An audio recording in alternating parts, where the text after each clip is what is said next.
Dia masih cantik, dia masih tampan, dia masih gagah, dia masih menawan. Tetapi ya ada satu pokok yang membuat seseorang itu ya tidak bisa tahan lagi untuk hidup bersama, bergaul bersama. Ternyata faktor cantiknya tubuh bukan yang utama. Sang Buddha mengajarkan bagaimana seseorang untuk menjadi cantik, menjadi menawan, menjadi tampan, menjadi elok. Apa itu?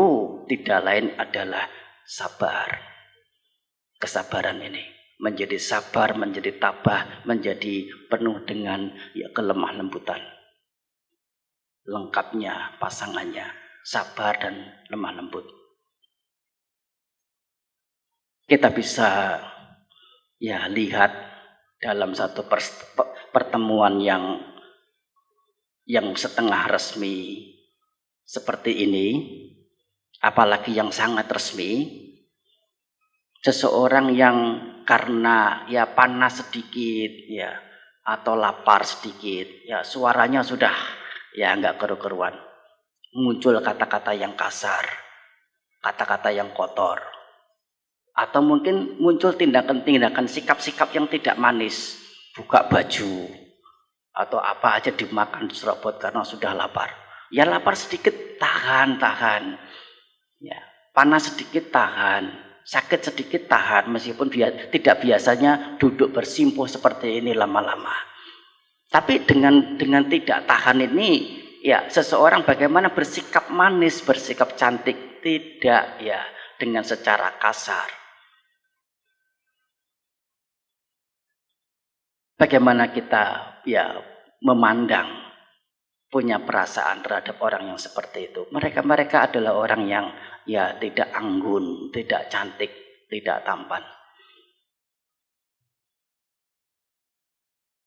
Punya kesabaran, sabar dalam 3 hal membuat orang menjadi cantik, menjadi cakep, menjadi tampan. Sabar di sini bagaimana? Sabar dalam ini tadi, menahan kondisi yang ada. Panas tahanlah kalau belum terlalu. Kalaupun sudah terlalu, cari cara yang paling halus untuk menghindari. Lapar tahanlah sedikit. Tapi kalau sudah tidak tahan, cari cara yang terhalus. Itu menunjukkan apa? Seseorang dia itu punya nilai-nilai luhur, kemampuan meredam, kemampuan membakar hal-hal buruk yang di dalam. Dan ini yang membuat seseorang itu cantik, cakep. Hal kedua adalah sabar dalam hal bisa menahan, bisa menekan kata-kata yang pedas, kata-kata yang menyakitkan telinga, menyakitkan hati, yang orang-orang itu ucapkan, baik yang ada kaitannya dengan diri sendiri ataupun yang tidak ada kaitannya. Termasuk juga tindakan-tindakan orang luar, orang lain, baik yang ada kaitannya dengan diri sendiri maupun tidak ada kaitannya dengan diri sendiri. Satu cerita beberapa hari yang lalu, ada seorang umat yang setelah selesai retreat meditasi datang mengeluh, saya bermeditasi tidak bisa Bante, pikiran saya diliputi dengan kebencian dari awal sampai akhir. Gara-garanya itu teman situ itu apa saja yang dilakukan itu, yang inikah, itukah, apakah, itu menjadi saya enggak tahan untuk tidak tertarik dengan apa yang dia ucapkan, yang dia lakukan. Karena ketertarikan itu artinya maksudnya tertarik itu terpengaruh, menjadi muncul jengkel, menjadi muncul kesel, muncul rasa tidak senang. Hancur sudah latihan meditasi saya selama 1 minggu 7 hari itu. Padahal kalau itu dipikir saya tanya, apakah Apa yang dilakukan itu ada kaitannya dengan Anda? Tidak, Bante. Nggak ada. Ya apa dia lakukan begitu. Apa yang dia katakan, nanti celomet ini, celomet itu. Saya tidak tahan dengan itu. Ini yang namanya ketidaksabaran. Padahal apa yang dia ikuti? Ikut retreat meditasi, bertapa. Yang namanya sabar tidak dia sadari sebagai satu cara untuk bertapa, untuk bermeditasi. Dan merupakan cara yang terbaik lagi, tertinggi lagi. Lupa dengan hal-hal yang mendasar. Dan ini sangat disayangkan. Sabar ini sebagai upaya untuk bertapa. Satu hal lagi adalah bahwasanya sabar, tabah, tahan, mampu meredam gejolak dalam hal melakukan upaya-upaya. Setiap orang yang ada di sini ataupun siapa saja melakukan pekerjaannya masing-masing sesuai dengan posisinya. Sebagai remaja, anak-anak remaja, sekolah, belajar, kuliah. Sebagai ibu rumah tangga, bekerja di rumah, menyelesaikan pekerjaan rumah. Sebagai bapak rumah tangga, membimbing berjalannya berlangsungnya roda keluarga menuju ke keharmonisan, ketentraman, kesejahteraan, kebahagiaan. Seseorang yang punya posisi di pekerjaan untuk mencari penghidupan harus melaksanakan tugas-tugasnya itu dengan serapi sebaik mungkin. Nah, semuanya itu dari mulai yang remaja, muda maupun dewasa, apapun posisinya, apapun jabatannya, diwarnai dengan yang namanya masalah. Diwarnai dengan namanya problematika, rintangan, hambatan, atau mungkin bahkan lebih tajam dari itu. Ancaman bangkrut, ancaman hancur, ancaman pailit. Nah, bagaimana seseorang kemudian dibekali dengan yang namanya sabar ini? Sabar dalam arti tidak keburu menjadi patah semangat, patah hati. Ada masalah sedikit, masalah kecil, masalah tidak berarti sudah cukuplah dengan pekerjaan itu. Ganti saja dengan pekerjaan yang lain. Pekerjaan yang lain juga akan tidak jauh berbeda. Oleh karena warna dari pekerjaan adalah permasalahan. Sudah menjadi warnanya. Sudah menjadi satu risiko. Hanya saja bagaimana seseorang masing-masingnya menggunakan wawasan, pengetahuan yang telah dia timbun, termasuk juga nilai-nilai luhur yang lain, keuletan, perhatian, semangat yang diberikan pada pekerjaan, pada tugas itu. Itu yang membedakan. Tetapi yang namanya pekerjaan sudah menjadi warnanya, yaitu apa? Permasalahan-permasalahan. Kalau seseorang kemudian hanya sebentar, hanya sedikit permasalahan muncul karena pekerjaan yang dilakukan ini kemudian pindah dan pindah lagi dan pindah lagi, saya meragukan keberhasilan beliau, keberhasilan dia dalam melakukan satu jenis tugas saja. Jangankan banyak tugas, jangankan banyak posisi, satu saja diragukan. Terus kemudian bagaimana seseorang yang tidak pernah merasa berhasil, tidak pernah menghasilkan sesuatu. Artinya apa? Sesuatu yang menyenangkan, yang menjadi target, yang bisa menjadi manfaat bagi dirinya. Tidak pernah ada. Artinya apa? Selalu gagal. Gagal hidupnya. Dan ini karena tidak ada sabaran, tidak punya kesabaran. Sabar di sini menjadi punya arti yang sangat penting. Ditempatkan di paling awal dalam Owada Patimokkha. Jangan pada hal-hal pokok ajaran-ajaran yang mendasar untuk mencapai pada kebebasan, bebas dari derita. Tetapi sekali lagi sabar ini harus dimengerti dengan benar, dengan betul. Maksudnya bagaimana? Jangan dimengerti secara salah. Tidak sedikit juga dari kita sendiri ya mempolitisir namanya, mengeksploitasi atau mencari pembenaran dari apa yang dia inginkan dengan menggunakan dhamma, menggunakan ajaran kebenaran, ajaran kebajikan.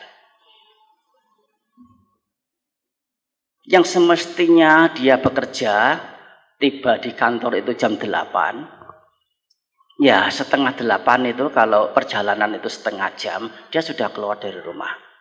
Dan semestinya jam 7 itu sudah bangun. Ya. Sudah bangun. Untuk bersih-bersih, beres-beres. Ya paling cepatnya ya jam berapa? Jam 7.25. 5 menit untuk mencelupkan 2 jari ke air ya untuk membasuh 2 mata.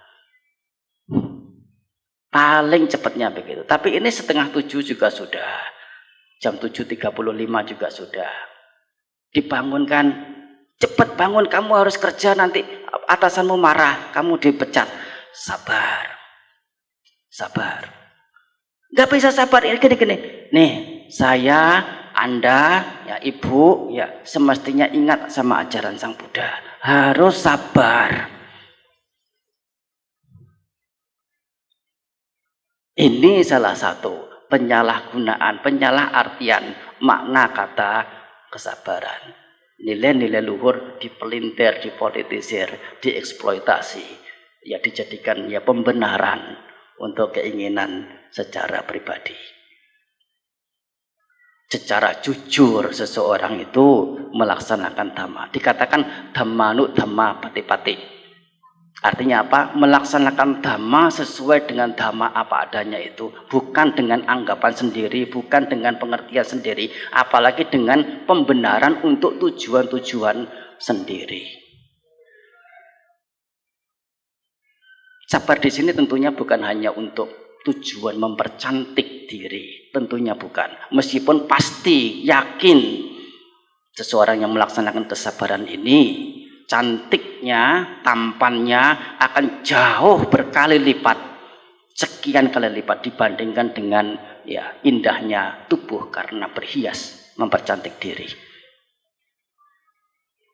Cantik karena sabar jauh lebih mendalam. Oleh karena sabar ini termasuk salah satu di antara nilai-nilai luhur. Dapat dipastikan seseorang mau mencintai satu orang yang lainnya kalau orang yang lainnya itu masih punya nilai-nilai luhur. Sejauh itu. Dan kalau seseorang yang lain itu sudah mulai luntur dari nilai-nilai luhur, mulai egois, mulai tidak sabaran, mulai tinggi hati, mulai kata-kata kasar, tidak tahu terima kasih, medit, kikir sekali, ya kejam, tidak punya nilai-nilai luhur. Ya cinta yang dulu muncul, yang dulu berkembang akan menjadi merosot. Sejauh nilai luhur itu ada, cinta masih ada. Nilai luhur itu merosot, hilang, cinta juga akan merosot, hilang. Kalau mau dicinta, kalau mau disayang, punyailah nilai-nilai luhur. Yang tidak cinta jadi cinta. Yang cinta akan menjadi semakin mencinta. Bukan dengan tergila-gila, ya dengan pakai parfum, ya David Beckham, ya yang harganya sekian, ya. Atau menggunakan perhiasan, menggunakan kosmetik, menggunakan hal-hal yang untuk mempercantik diri. Memang apakah itu dilarang? Tidak dilarang. Tetapi ya barengilah dengan pelatihan di dalam, cantik yang ada di dalam, dengan menjadi sabar sebagai salah satunya.